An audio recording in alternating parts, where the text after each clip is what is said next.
Welcome to Austin Stories. Today we have some mental HOA Karen revenge. Karen breaks into OP's house to steal stuff. What happens to her next? And then Karen tries to fight back against a 9-year-old for having a pet bunny. The revenge lasts over 20 years. Also, check out the stories on the Austin Stories podcast on your local podcast provider and also a link in the description. Get ready. HOA Karen raided my house for toilet paper, disinfectant, and hand sanitizer. Posted by a homeowner, Phil. This happened over a year ago during the height of the pandemic in mid-2020. I'm a 29-year-old male and a homeowner. I bought a house in 2019 for my uncle because he was well set and wanted to retire to his second home by a lake. Before buying the house, my uncle warned me that the neighborhood has an HOA, but it only affects those who joined it, and my uncle did not.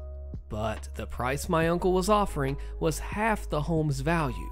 I couldn't pass up the offer, so I bought a house in an HOA neighborhood that wasn't part of the HOA.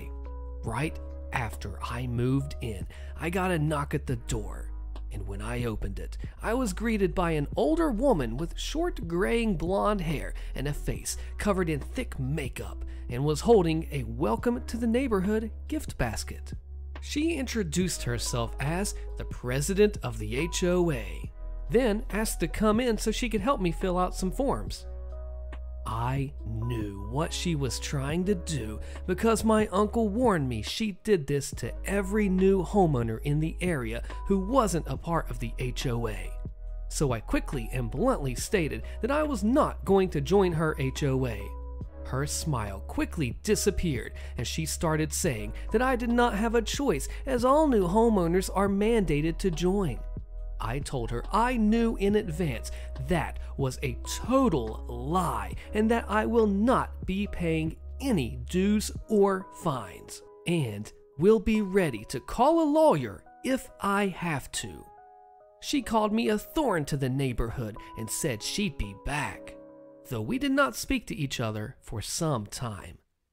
I expected her to start sending me fines in the mail, but the most I usually got were letters stating that my grass was getting too tall or my driveway needed sweeping. Those never bothered me because they're normal home chores and need to be done regularly anyway. But several neighbors that were on the HOA side made it clear they didn't like me because I didn't join, just like my uncle. I said that was fine. We're neighbors, but we don't have to be friends. They said that was fine too, because I'm an outsider and they'll never accept me until I join the HOA. Later in early 2020, I got word from a friend that people were starting to buy a lot of disinfectant, toilet paper, and hand sanitizer en masse. I decided the best option was to order these things online.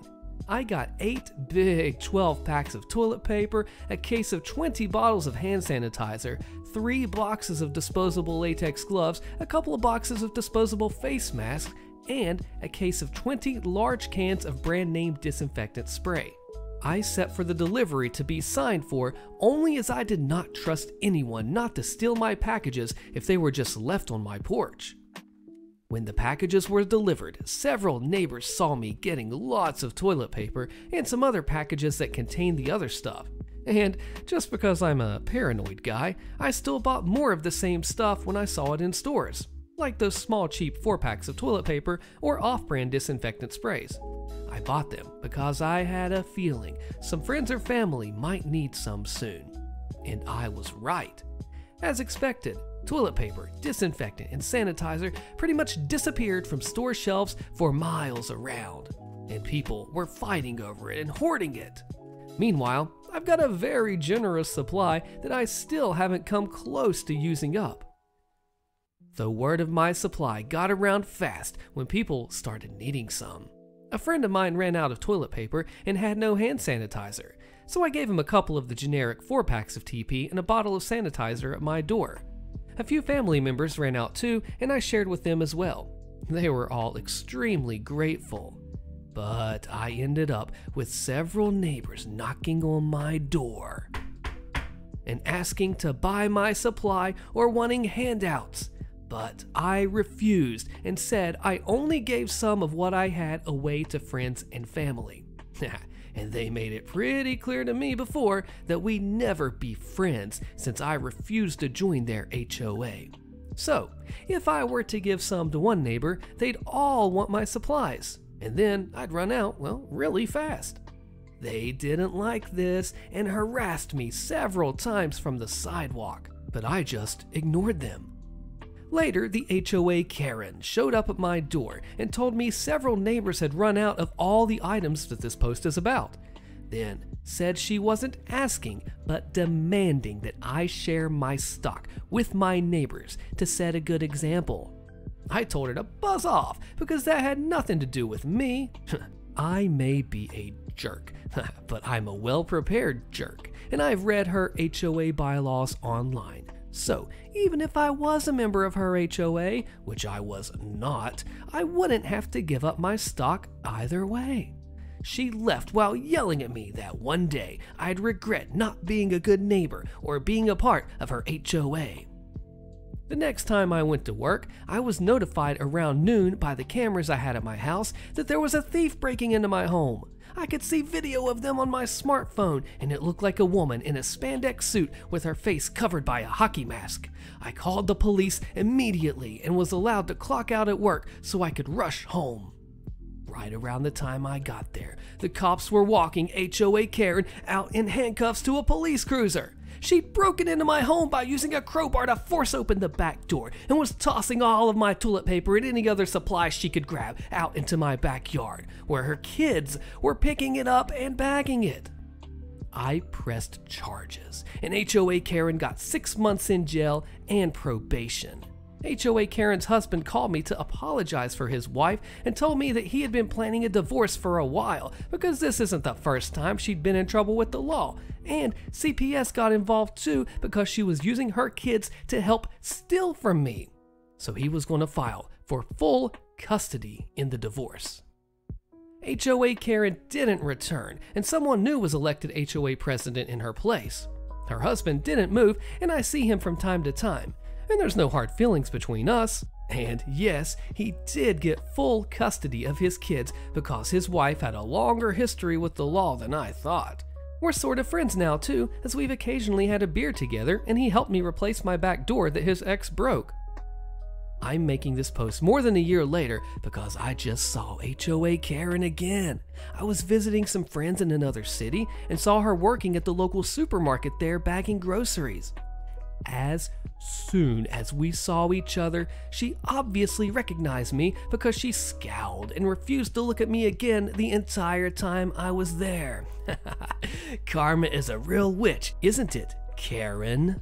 Look at this, man. You got OP who is preparing for the worst that the pandemic had to offer as far as supply-wise, really just bagging it up, and then Karen is like, oh, you're not joining our HOA. You are not going to be our friends anymore. Why? I don't even want to be your friends. And then she tries to break into his home and steal grocery supplies. What are you doing, HOA Karen? What are you doing? And to top it all off, the poor husband here, he was trying to get it out of there.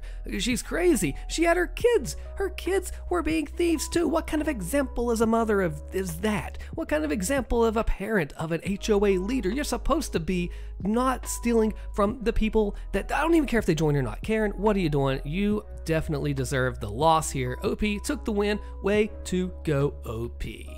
Forced me to get rid of my pet bunny. Enjoy the bunny-ocalypse, posted by NorCal HOA Alliance. This was actually my neighbor's revenge. When I was 9, a new neighbor moved in across the street. They had a 9-year-old girl who had 2 pet bunnies. I became fast friends with the new neighbor, and several of the neighborhood kids would regularly come by her house to play with the bunnies. For 2 years, everything was fine. No one had any issues, and we all lived happily in our white picket fence neighborhood. Enter HOA Hole, referred to as Karen from here on out.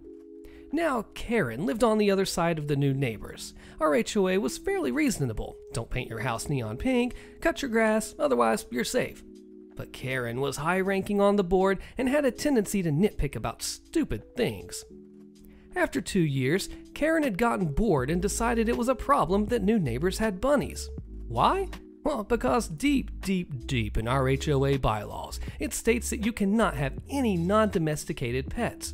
Bunnies, even though theirs had never been left outside or hurt any of the kids, were considered non-domesticated.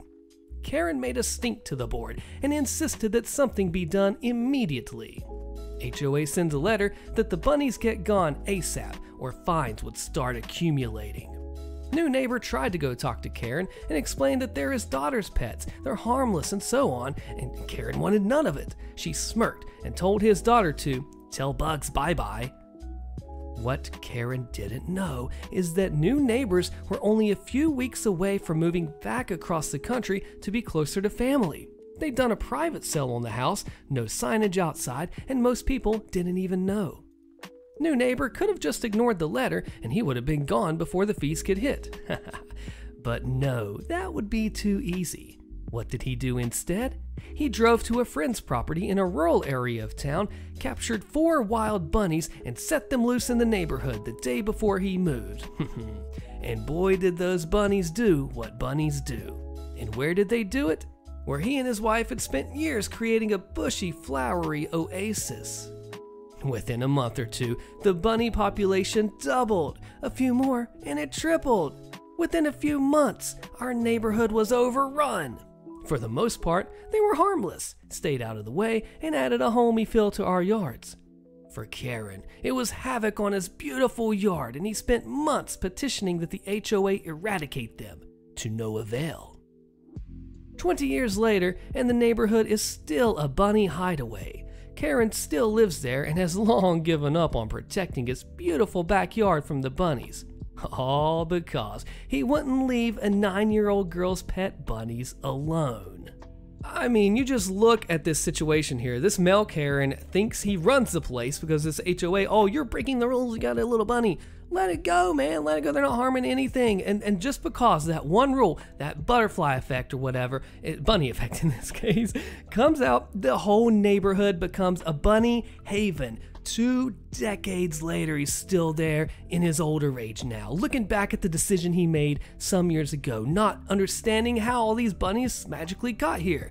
But lo and behold, OP's friend had this malicious compliance, pro-natural, crazy revenge, and just completely left him a mark that he will never forget of what happened with the bunny-ocalypse. Way to go, OP and neighbor, way to go. I wrecked the HOA and its Karens. There's a pun in that statement, so click the video on your screen so you don't miss this hilarious story, and I'll see you there.